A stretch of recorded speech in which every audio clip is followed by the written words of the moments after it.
ओम शांति। अव्यक्त महावाक्य है 18 जनवरी 1969। फूलों की शोभा पत्तों के साथ है, इसलिए प्रजारूपी पत्ते तैयार करो।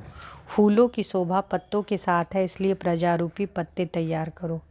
आज जब वतन में गई तो बाप दादा दोनों बहुत बिजी थे। क्या देखा, दोनों के आगे बहुत से फूल थे और पत्ते भी थे। जैसे गुलदस्ते में फूल भी डाले जाते और पत्ते भी डाले जाते। फूल 2-3 प्रकार के अलग अलग थे।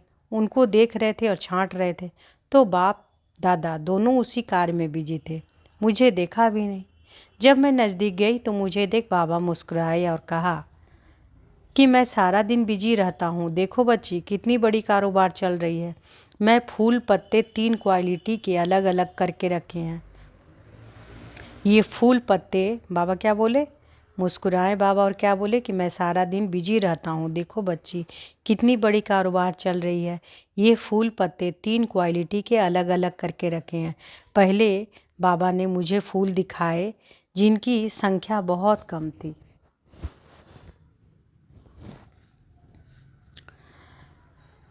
फिर बीज की क्वालिटी दिखाई जिसमें फूल बहुत थे लेकिन साथ में थोड़े पत्ते भी लगे थे। फूल अच्छे थे लेकिन जो पत्ते लगे हुए थे वे कुछ डिफेक्टेड थे। तीसरी क्वालिटी में फिर पत्ते जास्ती थे और फूल बहुत कम थे। इस पर बाबा ने मुझे समझाया। क्या समझाया? बाबा ने समझाया कि यह पहली क्वालिटी जो है, यह वे बच्चे हैं जो बिल्कुल दिल पर चढ़े हैं। तो चेक करना है कि ये तीनों फूलों के ये में गुलदस्ते में हम सब किस गुलदस्ते के हैं। बाबा क्या बताएं, 3 क्वालिटी के जो हैं वो उस पर समझाएं बाबा ने कि यह पहली क्वालिटी जो है, यह वे बच्चे हैं जो बिल्कुल दिल पर चढ़े हुए हैं और ऐसे दिल वाले अनन्य बच्चे बहुत ही थोड़े हैं। दूसरे नंबर वाले बच्चे हैं बहुत अच्छे, परंतु थोड़ा कुछ कमी है। फूल बने हैं लेकिन थोड़ी कमी है। बाकी तीसरी क्वालिटी के हैं प्रजा। उनमें कोई फूल निकलता है जो पीछे आने वाला है, बाकी सब है प्रजा। तो ऊपर की 2 क्वालिटी बच्चों की है। बाप दादा अब गुलदस्ता सजाते हैं। तो बाबा ये तीनों गुलदस्ता का बताए ना, तीनों गुलदस्ता दिखा। तो तीनों गुलदस्ता का कैसे बताया बाबा कि पहला में क्या देखे थे कि पहला में 3 प्रकार के थे। बताते हैं।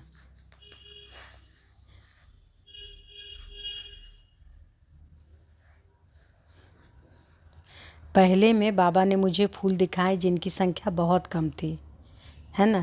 तो यह पहली क्वालिटी है जो वे बच्चे हैं जो बिल्कुल दिल पर चढ़े हैं और ऐसे दिल वाले अनन्य बच्चे बहुत ही थोड़े हैं। फिर बीज की क्वालिटी दिखाई जिसमें फूल बहुत थे लेकिन साथ में थोड़े पत्ते भी लगे थे।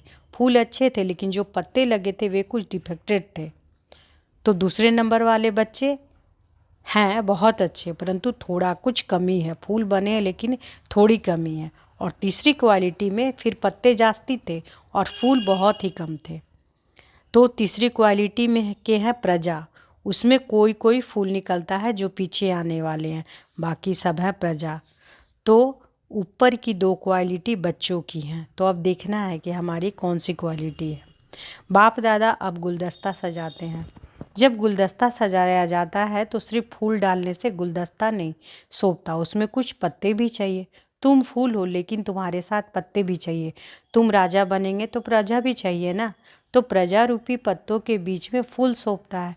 तो यहाँ बैठे तुम बच्चों का गुलदस्ता बनाता हूँ और देखता हूँ कि एक फूल ने कितनी प्रजा बनाई है। जिसने जास्ती प्रजा बनाई है उनका गुलदस्ता भी शोभता है।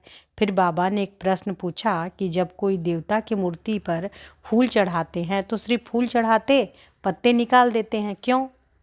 पत्ते तो फूल का शो होते हैं, फिर पत्ते क्यों निकाल देते हैं? फिर बाबा ने सुनाया कि तुम बच्चों से यह सारी रस्म रिवाज होती है। जब तुम पहले अर्पण हुए तो अकेले थे।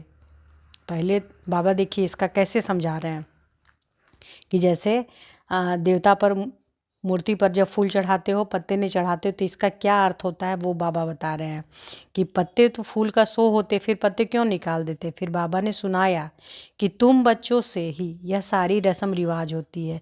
जब तुम पहले अर्पण हुए तो अकेले थे, लेकिन फूल को अगर कुछ समय रखना तो साथ में पत्ते भी होंगे तो रख सकेंगे।